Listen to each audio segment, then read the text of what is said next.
اعوذ باللہ من الشیطان الرجیم بسم اللہ الرحمن الرحیم السلام علیکم ورحمۃ اللہ وبرکاتہ۔ آج کا سوال ہے کہ وضو کی اہمیت و فضیلت کیا ہے؟ رسول اللہ صلی اللہ علیہ وسلم نے فرمایا وضو کے بغیر نماز قبول نہیں ہوتی، اور رسول اللہ صلی اللہ علیہ وسلم نے ایک اور جگہ فرمایا وضو کی حفاظت صرف مومن آدمی ہی کر سکتا ہے۔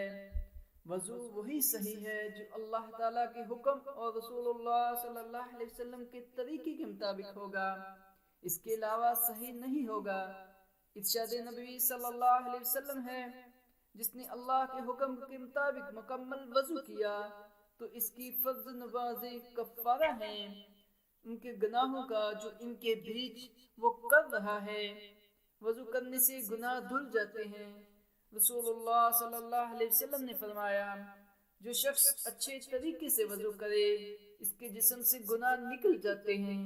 اور آپ صلی اللہ علیہ وسلم نے فرمایا قیامت کے دن میری امت کو جب بلایا جائے گا تو وہ اس حال میں آئیں گے کہ ان کے چہرے اور ہاتھ پاؤں سفید چمکتے ہوں گے، وضو کے نشانات کی وجہ سے چمک رہے ہوں گے۔ اور آپ صلی اللہ علیہ وسلم کا فرمان ہے جنت میں مومنوں کو وہاں تک زیور پہنایا جائے گا جہاں تک ان کے وضو کا پانی پہنچتا ہے۔ سیدنا ابو ہریرہ رضی اللہ تعالی عنہ سے روایت ہے کہ رسول اللہ صلی اللہ علیہ وسلم نے فرمایا کیا میں تمہیں ان اعمال کی خبر نہ دوں جن کے ساتھ اللہ تعالیٰ غلطیاں مٹاتا اور درجات بلند فرماتا ہے؟ صحابہ کرام رضوان اللہ علیہم اجمعین نے عرض کیا کیوں نہیں ہے اللہ کے رسول؟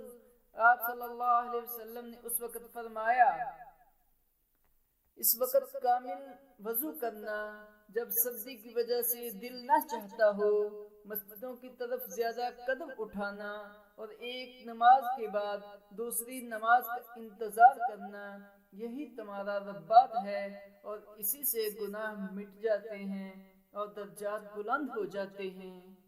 اس ویڈیو کو صدقہ جاریہ سمجھتے ہوئے دوسروں تک ضرور پہنچائیں۔ جزاک اللہ۔